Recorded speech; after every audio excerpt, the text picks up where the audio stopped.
All right, friends. So let us talk about the leadership in the Indian Parliament. So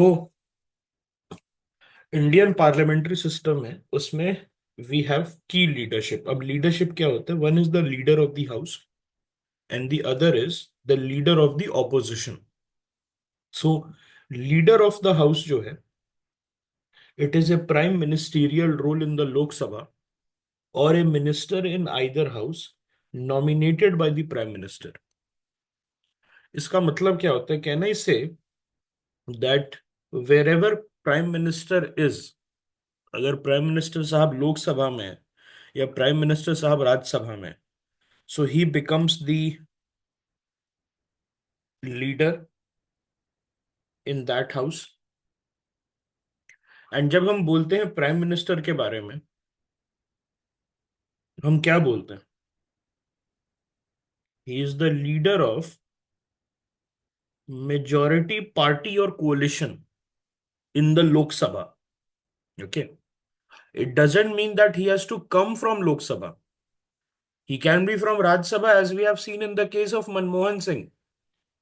But he is the leader of the party which has majority in the Lok Sabha. And what kind of majority are we talking here? What kind of majority we are talking here? Can you tell me? Absolute majority. बहुत बढ़िया.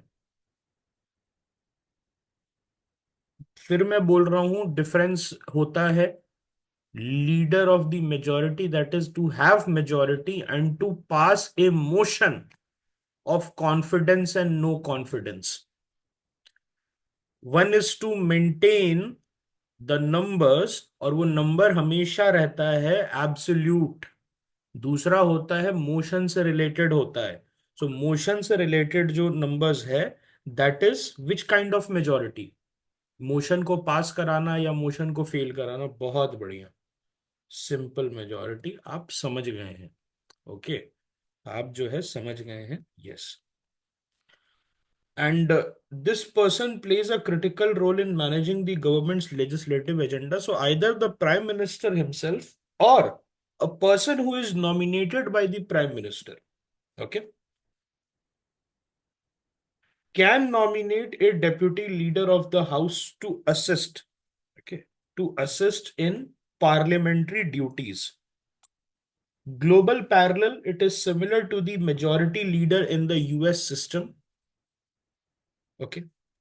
And then we have leader of the opposition. So leader of the opposition जो है उसको select करने के लिए I had told you that there is one rule. And what is that rule? Anybody?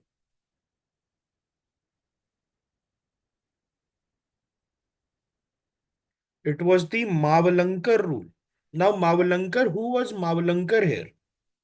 जब हम कहते हैं कि Mavalankar is there या Mavalankar जी ने ये रूल दिया था, so who was Mavalankar that we are talking about? So Mavalankar जो है, he was the initially Initially, he was the president of the Central Legislative Assembly, and then until 1947, and after that he became the first Speaker of Lok Sabha. India के पहले independent जो हैं, ये लोकसभा के speaker बने थे. Okay, और Mavalankar rule pertains to what? It pertains to the selection of leader of opposition. LOP is leader of opposition. Okay. So ये जो लीडर ऑफ ऑपोजिशन है, इन इन्होंने, ये मावलंकर साहब जब स्पीकर बने तो इन्होंने कुछ डायरेक्शंस दिए थे. How to choose. Okay, how to choose the leader of opposition. और ये जो डायरेक्शंस हैं, ये किसके अंदर दिए गए थे? ये रूल 389 के अंदर दिए गए थे. The rule 389 of Lok Sabha. Okay, and rule 389, it provides for the recognition of any party और a group of party, okay, as the principal opposition party. और उसका जो लीडर हो जाता है वो क्या हो जाता है? Leader of opposition. All right. और यहां पर जो है, उस रूल में क्या होता है? जो कि मावलंकर साहब ने जहां से जिसको यूज करके डायरेक्शंस दिए थे। बहुत ध्यान से सुनिएगा, इंटरेस्टिंग चीज बता रहा हूँ। एलओपी जो अगर आपको सेलेक्ट करना है, तो उसके पार्टी का स्ट्रेंथ किसके इक्वल होना चाहिए? उसके पार्टी का strength should be equal to quorum. अब समझ में आया? 10% is quorum and 10% is LOP. अगर आपको लीडर ऑफ अपोजिशन बनना है, प्रिंसिपल ऑपोजिशन पार्टी बननी है, so it has to be equal to quorum. What is quorum? It is the minimum attendance required. Okay, it is the minimum attendance required so that the proceedings can go forward. And who has the authority and the responsibility to check the quorum? The presiding officer or the speaker in the Lok Sabha. बहुत बढ़िया। Okay. और यहां पर जो है, इसको जो leader of opposition है उसको equal to quorum number, that is 10%। Okay, ये चीज I think this is something that we are not able to link. हमें ये इंडिपेंडेंटली सबको पता था, है कि नहीं, कि कोरम 10% है एंड लीडर ऑफ ऑपोजिशन के लिए you need 10% of the seats. But I think this was not clear that it is the quorum which is basically is the basis of the leader of opposition का numbers. So leader of opposition जो है till 1969 ऐसा कुछ कहीं लिखा हुआ नहीं था। There was not written anywhere as such, it was not given a constitutional guarantee. तो उसके लिए क्या किया गया, इसको स्टैट्यूटोरी रिकॉग्निशन दिया गया। सो स्टैट्यूटोरी रिकॉग्निशन जो है, is it higher than, is it higher than constitutional guarantee or lower than constitutional guarantee? It is lower than. Now there is a question की रिलेशन क्या है दोनों का, बिकॉज कोरम जो है, quorum was the basis। Rules में लिखा हुआ है कि जितना कोरम होता है ना, जो हमने अभी जस्ट बात किया, कि जो रूल्स है, रूल 389 ऑफ लोकसभा, उसमें लिखा हुआ है कि कोरम जो है, उतने नंबर्स आपको चाहिए to be called as the leader of opposition. अगर आपने उतना नंबर नहीं लाया, so you can not be called. तो इसी यही रिलेशन है, उसमें लिखा हुआ है। We are not making this up. उसमें रूल 389 में लिखा हुआ। and translates to, I didn't bring my number, so you can't be called. It means the speaker doesn't have their phone or phone. Okay, तो हमने ये बनाया नहीं है, हमने जो है ये बनाया नहीं है। This is something which is there in rule 389। और जो डायरेक्शन है ना, this was given by whom अंडर rule 389? It was given by G V Mavalankar. और मावलंकर साहब ने जो है ये बताया था कि रूल 389 के according you have to select a person who is having the strength equal to the quorum needed. So what is the quorum needed? It is 10%। तो मैं ये कह रहा था कि आपको पता था कि कोरम में 10% की आवश्यकता है, और you need 10% numbers in quorum to start the proceedings, otherwise the proceedings will not start। and at the same time you also knew that you require 10%। okay, you require 10% numbers to be to vie for the position of leader of opposition. But ये आपको नहीं पता था कि दोनों जो है, quorum और ये जो एलओपी वाला नंबर है, वो लिंक्ड है via the rule of the house. Okay, so it is said कि जितना कोरम होता है, जितना कोरम का रिक्वायरमेंट है, उतना ही रिक्वायरमेंट 10% आपको एज अ पार्टी लाना होगा, so that you can be called as leader of opposition. उसके लीडर आप बनेंगे तो आप लीडर ऑफ ऑपोजिशन हो जाएंगे। ओके, सो ये चीज समझ में आई? Is it clear now? इसीलिए हमने कहा था कि कांग्रेस जो है 2014 और 19 में, it can not become. Okay, yes yes, you are correct. Leader of opposition के लिए कोरम को बेसिस बना दिया था। कोरम से लीडर ऑफ ऑपोजिशन नहीं निकला है, या लीडर ऑफ ऑपोजिशन से कोरम नहीं निकला है। जस्ट कोरम प्रेजेंट था तो कोरम का ही नंबर्स इक्वल कर दिया गया। Yes, 10% of total membership. तो अगर आपको जो एलओपी बनना है, लीडर ऑफ अपोजिशन, तो आपकी पार्टी को जो है 10%, अभी कांग्रेस का है 10%, कांग्रेस हैज 99 सीट्स, तो yes it is more than 10%, 18-19% तो यही हो गया। Okay, yes. So criteria for recognition क्या है? क्राइटेरिया फॉर रिकॉग्निशन, तो हमने क्या बात की कि इनको statutory recognition, it means that it is protected by law, it is not protected by constitution, it is protected by law. So position was officially recognized under the Salary and Allowances of Leader of Opposition in Parliament Act 1977, offering them entitlements comparable to that of a cabinet minister। इसका मतलब क्या है?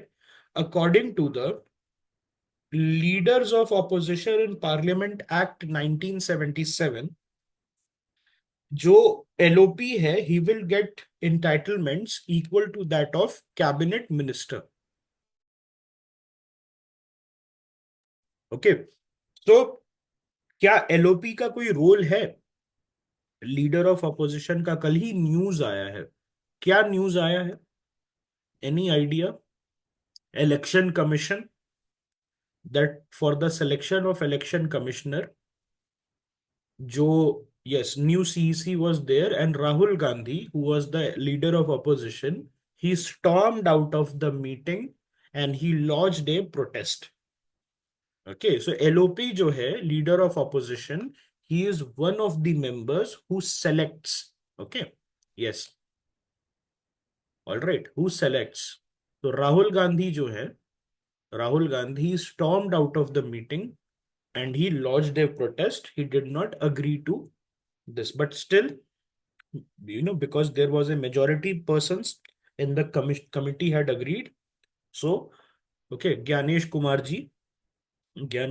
ji, he became the chief election commissioner। criteria for recognition क्या है?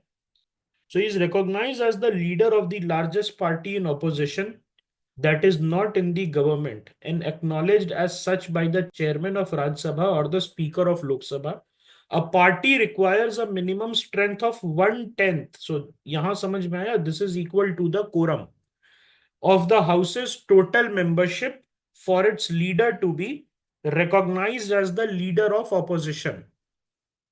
Historical context जो है, सो इनको official recognition 1969 में दिया गया था, और 1977 में व्हाट वी सी, इनको स्टैट्यूटरी रिकॉग्निशन मिला था। इनको क्या मिला था? Statutory recognition. एंड ये जो है, इनका सिमिलर रोल है as the minority leader in the US, जैसे यूएस में माइनॉरिटी लीडर होता है। ओके, सो शैडो कैबिनेट से ये इंस्पायर्ड है क्या? इंडिया में शैडो कैबिनेट का कंसेप्ट है? Is there a concept of shadow cabinet? So the answer is no, there is no. Okay, तो यहां पर क्या था कि राहुल गांधी अपने आप को शैडो प्राइम मिनिस्टर कहते हैं। ओके, राहुल गांधी अपने आप को क्या कहते हैं? शैडो प्राइम मिनिस्टर कहते हैं। ऐसा कोई कुछ कंसेप्ट नहीं है इंडिया में। कहाँ है कंसेप्ट? ये कंसेप्ट आपको यूनाइटेड किंगडम में मिलेगा। ओके, वहां पर जो है, opposition party basically shadow ministers बनाता है। सो शैडो मिनिस्टर्स का काम क्या रहता है? जैसे कोई शैडो मिनिस्टर फॉर एग्रीकल्चर है, तो he will be a person from the opposition party whose task will be to keep an eye on the agriculture minister's working, and then जो एग्रीकल्चर मिनिस्टर है, he will be questioned by this shadow cabinet minister. Okay, और shadow agriculture minister. Yes, what is the significance of this? So the LOP is central to government operations within the parliament, और ये जो है, it plays a critical role in ensuring government accountability, providing constructive criticism and offering alternative policy। okay, and leader of the house, उसका काम क्या होता है? Leader of the house जो है, वो गवर्नमेंट ऑपरेशंस उसको स्मूथली चलाता है। He guides the legislative proceedings, and he ensures the government's agenda is prioritized in the house, because if the government's agenda is not prioritized, what is going to happen? Then the executive will not function properly. तब जो है आपका executive properly function नहीं करेगा. Okay. While the Constitution of India does not explicitly mention these roles, that is, the leader of opposition and the leader of the house, they are integral to the parliamentary system. अब मैं बात करता हूं किस बारे में. Let me talk about the whip. तो whip क्या होता है? विप जो है, this is neither mentioned in the constitution nor the rules of the house, but it is a very very crucial parliamentary device जिसको यूज करके जो है डिसिप्लिन लाया जाता है. Okay, so now this is very controversial. Why this is very controversial, can you tell me? The reason this is controversial is this is against the independence of individual member of parliament. So होता क्या है यहाँ पर? That basically whip, समझते हैं आप? जैसे whip हम यूज करते हैं ना, किसी भी जानवर को, for any animal we need to discipline, you use a whip. उसी तरीके से हम किसको, पार्लियामेंटेरियंस को डिसिप्लिन करने के लिए देर is a hypothetical whip. Okay, there is a symbolic whip, there is not a real whip. ऐसा नहीं कि आदमी खड़ा होके दे रहा है, एक एक खींच खींच के मार रहा है एट द एंट्री गेट. नहीं, वैसा नहीं है. This is sort of a symbolic whip. Okay. So ये जो है रोल्स एंड रिस्पॉन्सिबिलिटी क्या होता है? सो विप जो होता है, basically they are appointed by their respective political parties to act as assistant floor leaders with every party, whether in government or opposition, and they have their own chief whip and additional whip. और whip का काम क्या होता है? Their primary responsibility includes ensuring attendance of party members and securing their support on various issues, regulating their behavior in parliament. अगर आप if you went against whip's decision, what is going to happen? If you went against whip's decision, what is going to happen? You can be disqualified under 10th schedule. 10th schedule में anti party activities के लिए ये count हो सकता है. सो whip क्या होता है? ओके, विप जो पॉलिटिक्स में आप यूज करते हैं, बेसिकली विप का काम होता है डिसिप्लिन लाना. एक आदमी होता है जिसका काम होता है, क्लास मॉनिटर समझ लीजिए, डिसिप्लिन लाना. ओके, वो क्या करता है? इंश्योर करता है अटेंडेंस. ओके, इंश्योर क्या करता है वो? अटेंडेंस को इंश्योर करता है. All right. सो ये काम होता है विप का. Okay, so under the 10th schedule, एक पॉलिटिकल पार्टी जो है, they can issue whip to its legislators. Okay, so ये जो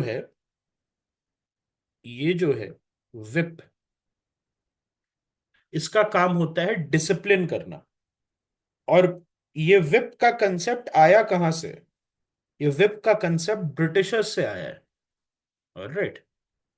ओके, ये विप जो है ब्रिटिशर्स से आया है. और ये जो है किस लिए यूज होता है? This is used for floor management. किस लिए यूज होता है? फ्लोर मैनेजमेंट के लिए ये यूज होता है. ओके, सो विप होता क्या है? Whip is a person who issues a written order, okay, to its member for being present for an important vote. अब जैसे कोई इंपॉर्टेंट वोट देना है, तो बहुत सारी चीजें सिंपल मेजोरिटी से पास होती हैं. बट डू यू थिंक कि अगर मेजोरिटी पार्टी के लोग घर पे सो रहे हैं और सारे ऑपोजिशन वाले आ गए, तो क्या बिल्स डिफीट होना स्टार्ट हो जाएंगे? सो इसके लिए अगर आप देखते हैं, जिस दिन भी वोट होता है, वोटिंग होती है, उस दिन विप इशू हो जाता है, रिटर्न ऑर्डर्स इशू हो जाते हैं, और सारे MPs of the ruling party, आपने देखा होगा, अच्छे से सज धज के तैयार होके आ जाते हैं, है ना?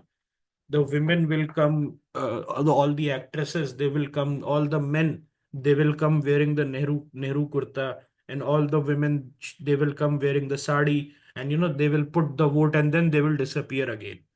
है ना? ये जो है, यही चलता है. अगर आपने देखा होगा बहुत सारे केसेस में, तो ये सारे आते हैं वोटिंग के समय. ठीक है, डिबेट करनी करने आप मत आइए, लेकिन वोटिंग के समय you have to follow the guidelines, okay. And this is important for internal discipline and internal organisation, okay. और विप जो है generally he is a senior member of the political party.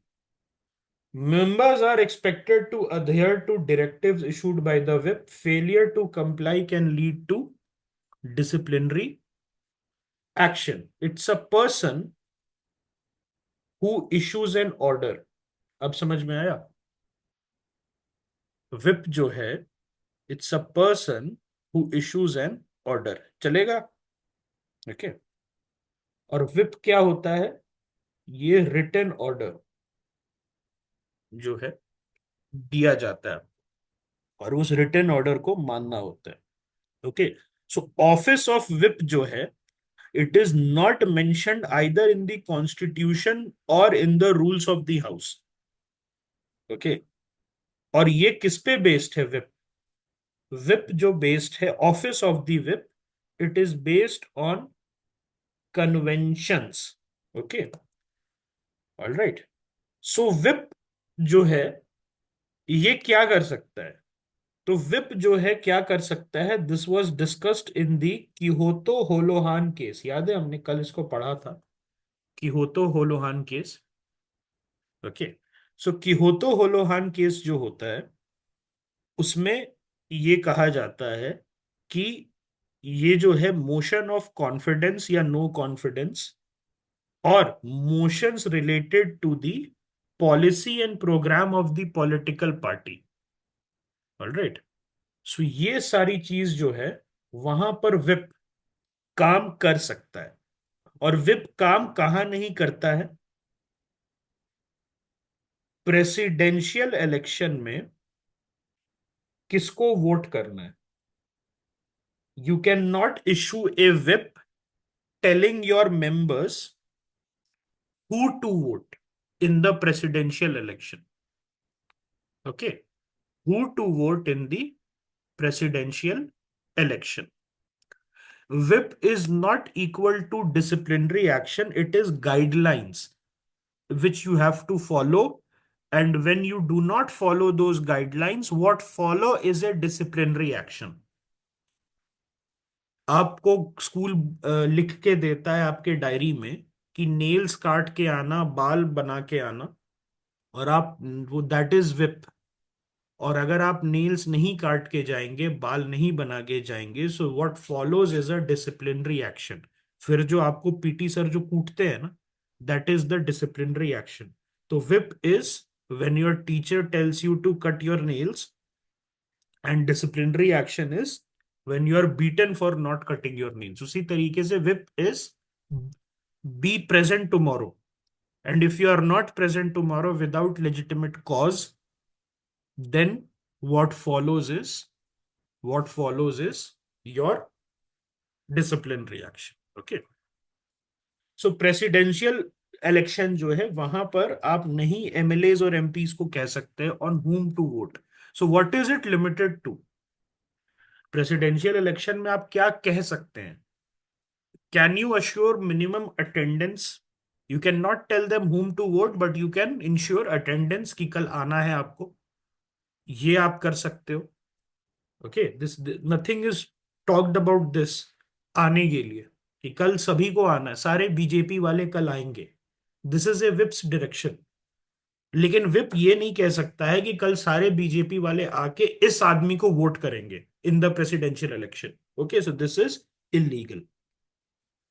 somebody was asking, I think Rohit was asking something कि ये illegal नहीं है, but ये देखिए, जब हमने बात की थी पार्लियामेंट के बारे में, तो पार्लियामेंट किससे चलता है?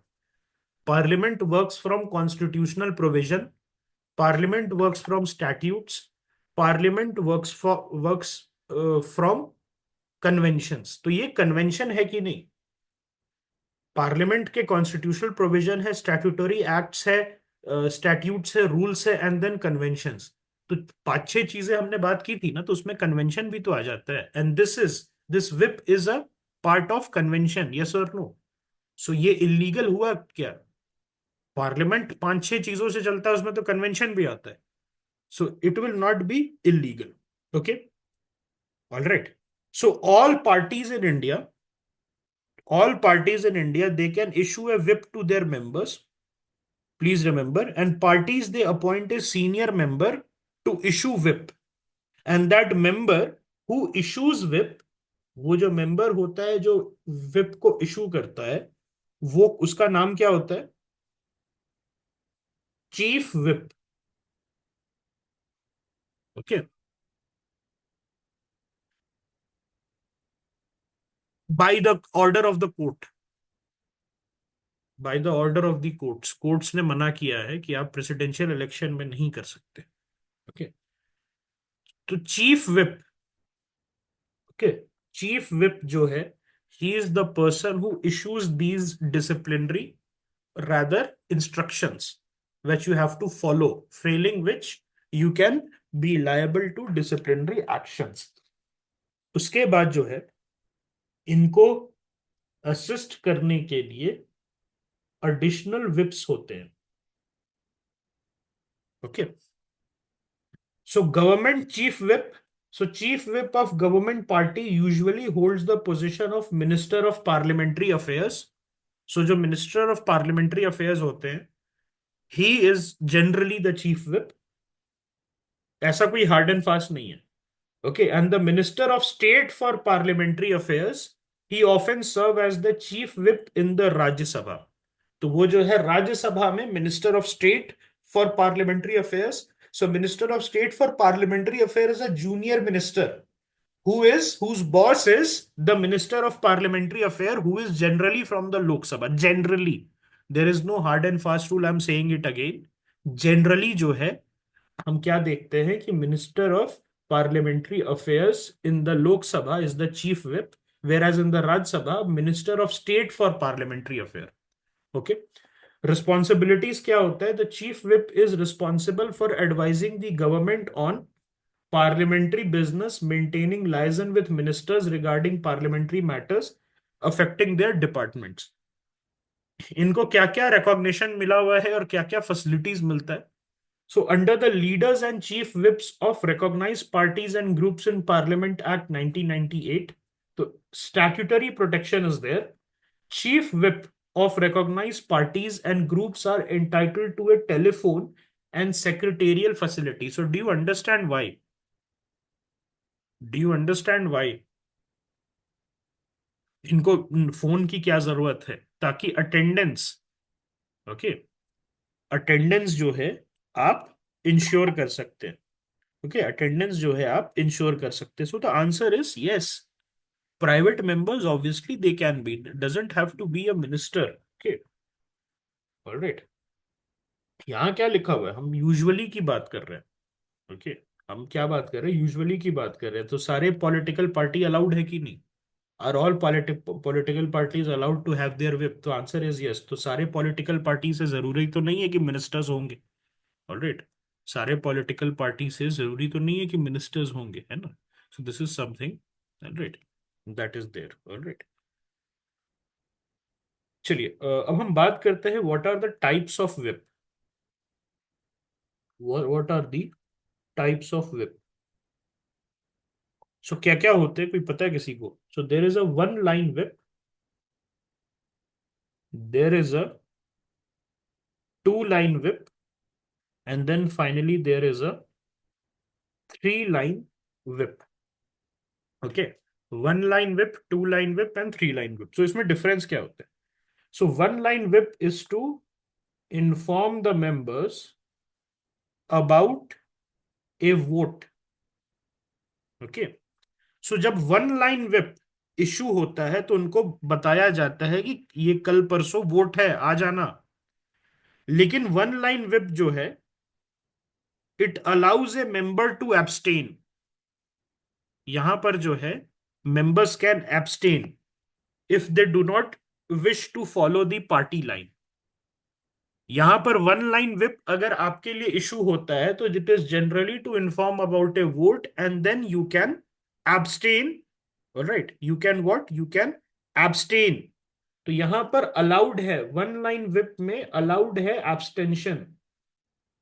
सो do you think that officially allowed है एब्सटेंशन? ऑफिशियली, फिर मैं कह रहा हूं ऑफिशियली अलाउड है एब्सटेंशन। अगर वन लाइन विप इशूड है, so it means that you are being informed about a vote and you are allowed to abstain. अब मेरा ये कहना है कि पॉलिटिकली सूटेबल है ये एब्सटेन करना। अगर आपने नहीं, आपने एब्सटेन कर लिया तो टिकट मिलेगी पार्टी की दूसरी बार? नहीं मिलेगी। टेक्निकली तो है, but it is a political suicide. फिर मैं कह रहा हूं one line whip officially allowed to abstain. अब बात करते हैं टू लाइन विप।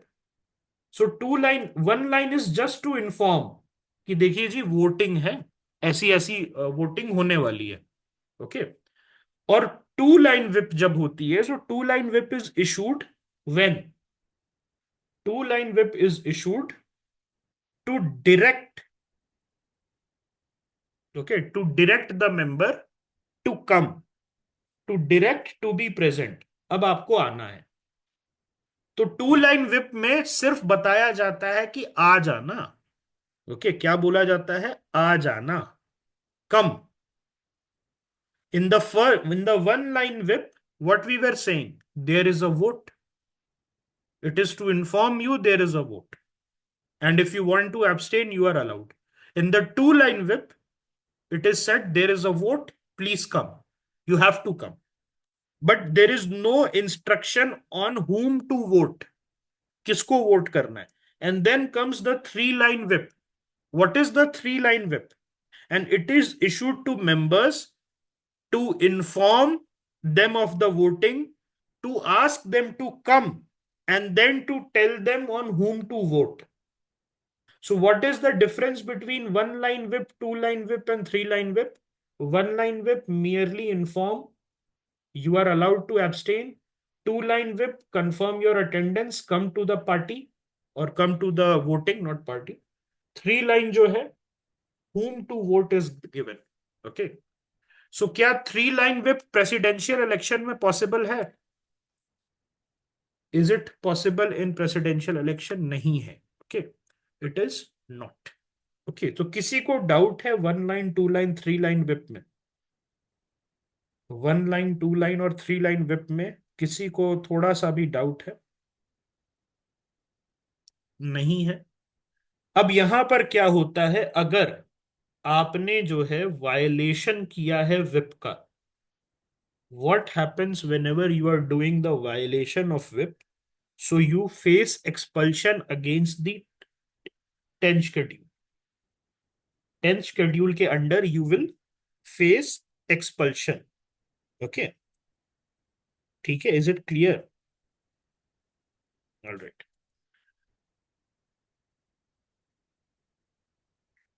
फिर मैं पूछ रहा हूं विप में, यस, नहीं नहीं, अगेंस्ट हो नहीं सकती। देखिए, one line inform that there is going to be a voting, but this has a room for abstention। Okay, मतलब आपको बस बताया जा रहा है कि वोटिंग है, ठीक है, एब्सटेन आप कर सकते हैं। टू लाइन जो आप पूछ रहे हैं, your doubt is specific to two line, वहां पर क्या है, प्रेजेंट रहो, आना है। लेकिन वहां पर ऐसा कुछ नहीं लिखा गया है कि किसके अगेंस्ट करना है, किसके अगेंस्ट नहीं करना है, या किसके फॉर्म में करना है। Just attendance. And three line जब होती है, सो बताया जाता है कि किसके लिए वोटिंग करनी है। ये चीज हमने देखी कि प्रेसिडेंशियल इलेक्शन में पॉसिबल नहीं है। You can not issue a whip directing on whom to vote. Is it clear? was I able to answer your doubt?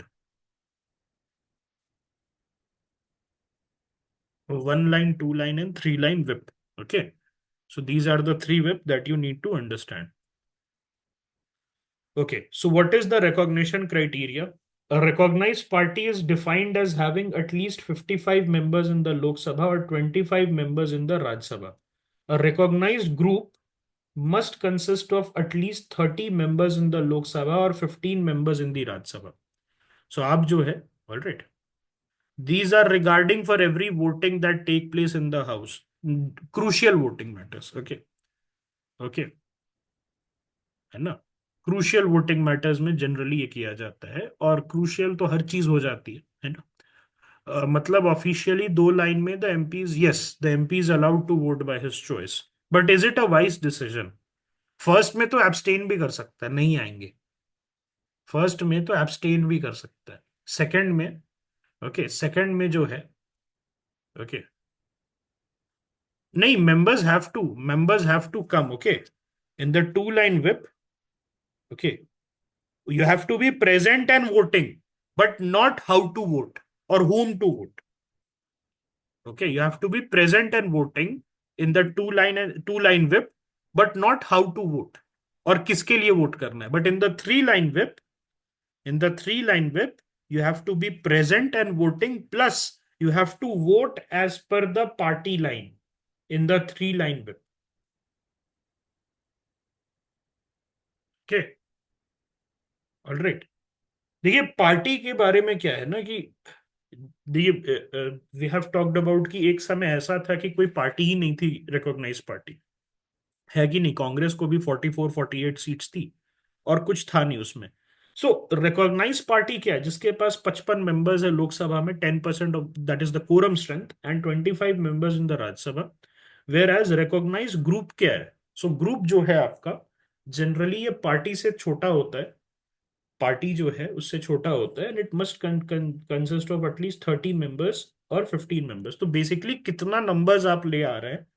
और ग्रुप्स जो है, ये ऐसा भी हो सकता है कि आपने जैसे इनिशियली आप 7 इलेक्शन नहीं लड़े, but later on you felt कि you need to be united. Okay, you need to be united for to fight the government in the house. Okay, तो वहां पर जो है, ओके वहां पर जो है, आप रिकॉग्नाइज ग्रुप बना सकते हैं, बशर्ते you have 30 members in Lok Sabha and 25 members in the Rajya Sabha. Okay, तो ये जो है बेसिकली किस लिए यूज होता है, ये रिकॉग्नाइज ग्रुप जो है, this is used in the context of chips. Okay, तो अगर आपका रिकॉग्नाइज ग्रुप है तो फिर आपको अंडर ये जो विप है उसके अंडर आपको फोन मिलेगा और सेक्रेटेरियल फैसिलिटी मिलेगी. ठीक है, तो आप फोन इंपॉर्टेंट है, समझ रहे हैं क्यों इंपॉर्टेंट है फोन?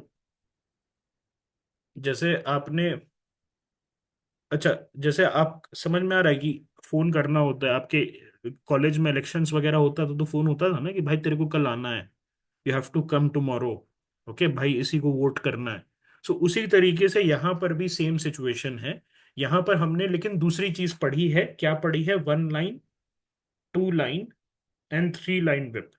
अब विप जो है either it can be of a recognise party, okay, जिसके पास 55 मेंबर्स हैं, या 25 मेंबर इन राज्यसभा, 55 में 55 मेंबर्स इन लोकसभा. ओके, और दूसरा जो है, either you can be a recognize party to have a whip, और you can be a recognise group. You can be what? You can be a recognize group. और जब आप recognise group हो जाते हैं तब भी आपको फैसिलिटी मिलती है. And this is useful for parties which do not have at least 55 members in Lok Sabha और 25 member in Rajya Sabha. तो स्टेटस में कम होता है लेकिन इनको फैसिलिटी सेम मिलती है. ओके, ऑलराइट, ये चीज है. Alright, is it clear? तो ये ग्रुप्स में आ जाता है. ओके, सो रिकॉग्नाइज ग्रुप होता क्या है? तो रिकॉग्नाइज ग्रुप कहां पर है? कहीं लिखा हुआ है क्या ये? स्मॉल पार्टीज के लिए होता है, कहीं लिखा हुआ है क्या groups? This recognise group is a statutory provision. हाँ लिखा हुआ है, इट्स रिटन, स्टैट्यूटरी प्रोविजन है. This is written in the chief whip act 1998, leaders and chief whip act 1998 में लिखा हुआ है. So this is there in the leaders and chief whip act. उसका बड़ा सा नाम है, बहुत सारी चीजें उसमें लिखी हुई है, लेकिन आप समझिए कि 1998 का एक्ट है, leaders and chief whip act. तो उसमें जो है रिकॉग्नाइज ग्रुप जो है it is mentioned. So what is recognise group there? उसमें जो है रिकॉग्नाइज ग्रुप, उसमें ये कहा गया है कि अगर आप राज्यसभा में हैं, if you are in the Rajya Sabha, तो 15 मेंबर्स मिनिमम होने चाहिए अप टू 25 मेंबर्स। ओके, इसमें क्या मतलब है ये? अगर राज्यसभा में 15 मेंबर है, उससे ज्यादा 15 प्लस है, एंड अप टू 25। ओके, तो ये आप क्या हो जाएंगे सर? ग्रुप हो जाएंगे। ओके, 25 से एक कम, तो 15 से ओके, 15 से 24 अगर मैं कहूं, तब आप राज्यसभा में ग्रुप कहलाने के लायक रहेंगे। अगर जैसे ही 25 नंबर हो जाएगा आपका राज्यसभा में, so you will be recognised as what? You will be recognised as a party. ये चीज समझ में आई? अभी कोई बोल रहा था स्मॉल पार्टीज क्रिएट ग्रुप, तो पॉसिबल है ग्रुप बनाना। फिर मैं बता रहा हूं, 1998 का एक्ट है, ध्यान से सुनना, प्यार से सुनना।